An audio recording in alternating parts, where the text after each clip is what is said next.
wis mbok kandhani wis tukang adang tukang kelan wis tak kanisah-isah ya wis tak omongi belanjane sono sing kurang ta ora nek perkara blanja nek umpama kurang ku ora iso nyusul kira-kira biayan kebo ya kebo loro wis cukup ya loro aja kuwatir nduk kowe mang ngrasani perkara sewane nganten tak golekno sing paling larang Pak kondi kondi kono kok kutha gedhe kutha Trenggalek aku ya kepengen ditanggap-tanggapno lho Pak tanggap napa ndang aja kuwatir wis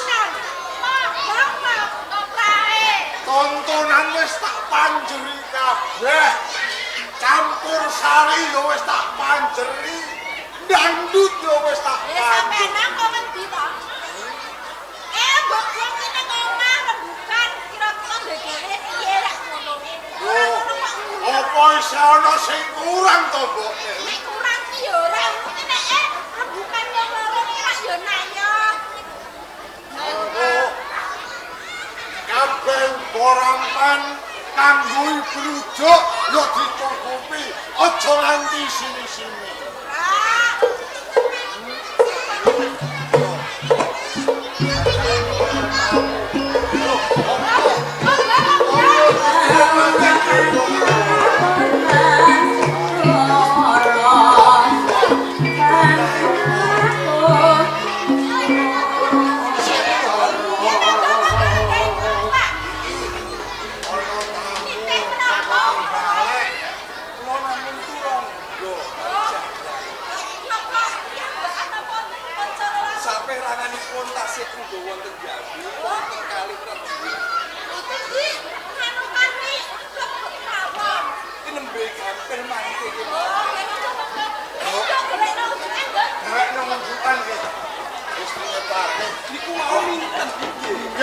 niku mau anak kula minten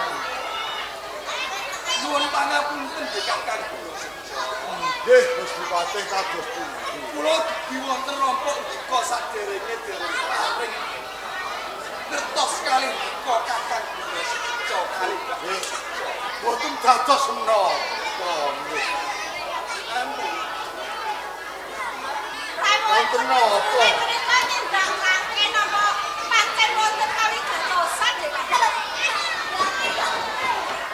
kula tak matur bloko suta mawon mboten nggih boten dados napa-napa ampun wedi sampeyan cetanipun kula diutus Kanjeng Pati Dedya Ngaling wah lajeng matur ngaten kemawon kok dadak wedi boten dados menapa pun anggap Kasiman iku keluarga wonten ing Trenggalek mlampiripun nyuwun sewu Kakang sampun cengak iku dalih kula pun terus ngaturke nawa kagem Kakang lurah Bloco layang pun tampi lah kok dadak layang-layangan iki layang napa Ampun kersane Kanjeng Bupati sekalian kula nyuwun pamit. Lah kok iso mawon.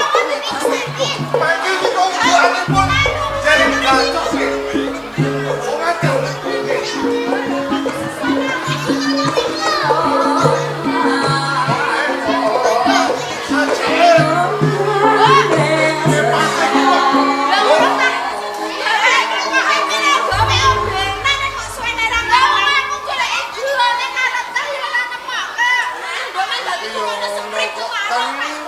Kon godhok wejang kok lemot temen lho nduk kowe. Anakku barane lemot tak jejeg katamu. Kon iki janjane ki ora entuk mlebune pawon iki mau. Kok nek gendruwono nek anakmu dadi ngapran. Ana layang iki jake kok yo. Layang. Layang ki mah kanggo aku kok kanggo kowe. Lah yo didelok kono. Kanggo aku apa kowe apa anakmu kan. Kan maca iki. Iya. Maca ora kok yo ireng. Maca bagi maca ora yo. Ora iso maca. Layange kiai iki ya piye ra karuan iki ya. Yo kaya ora ana tulisane. Hah, Lambing kok nyetetel ae kondang maca kok malah. Galake cak. Lah yo, ndelok bojo. Lah, Mak, sok mendarat ning nggonmu ya. Nek kok mendarat kabeh. Nek dadi manten. Rasa manten, kok mulai mlayu wareng. Lho iki sih Aja sambat kesel. ayange iki sida mbok waca Lah ta. nek mbok waca ngono ae kok. Nah, Maca ayang nek ora jegos. makane golek bakno sampean iki. Aku mendarat iki. Ora ngerti.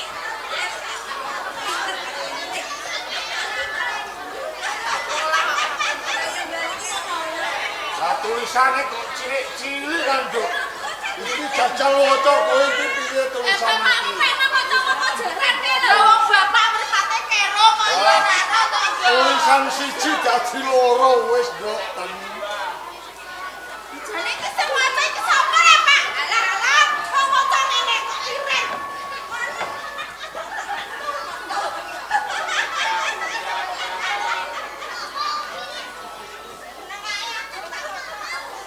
Dadi waca sing cetha.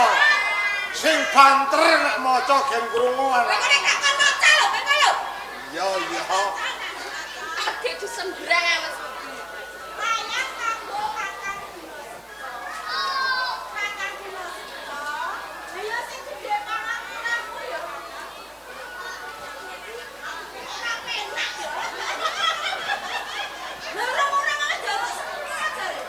Ndang diterusno aku nek ngenteni nganti pedhot ambek aku.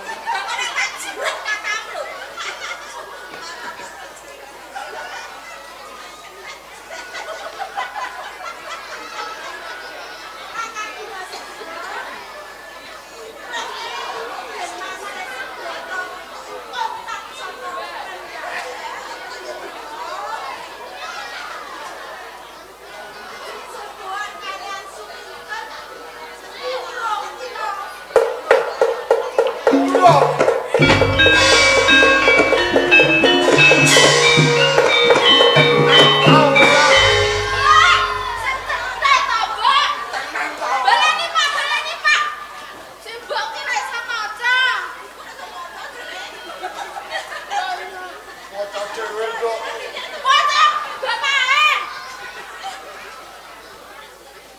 Kakang Guna Sedo ya sadurunge aku njaluk sepura. Nggonku bebesanan tak wurungake, Kakang. Wurung kok, Dok.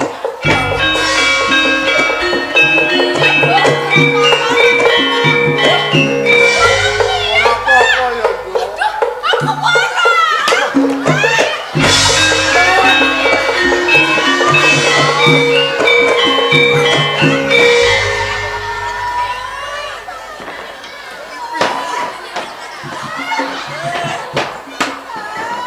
Golek mau ya, boleh golek mau ya. Tak suwe anak wedok. Alah, Dok.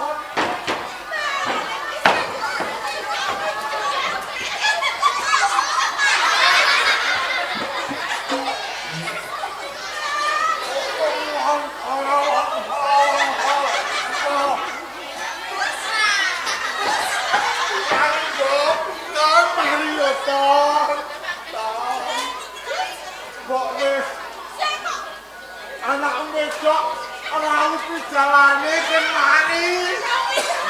Ya jalane. Ora uti jalane. Jalane minten gak cilik. Ora uti jalane minten gak cilik. Kake anak opo kira sama kalau nonton.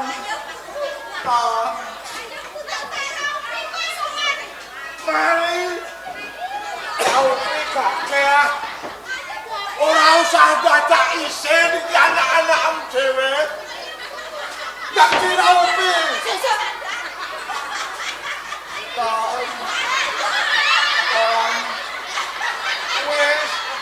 Wes ora hawatir.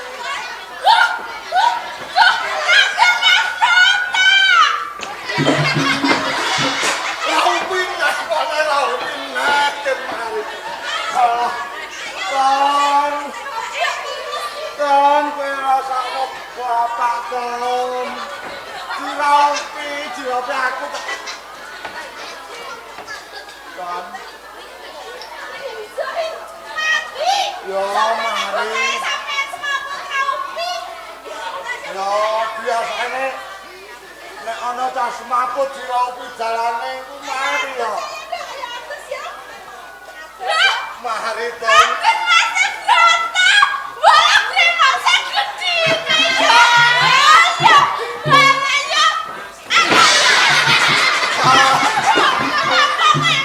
Ton aku bapak ton. Aku bapak.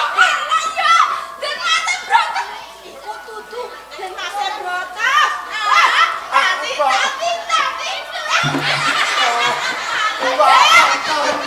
Itu kan nami iki ana.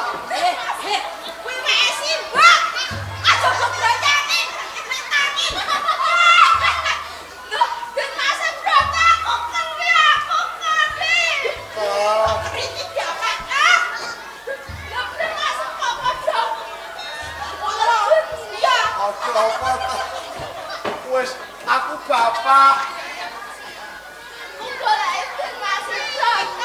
Ton.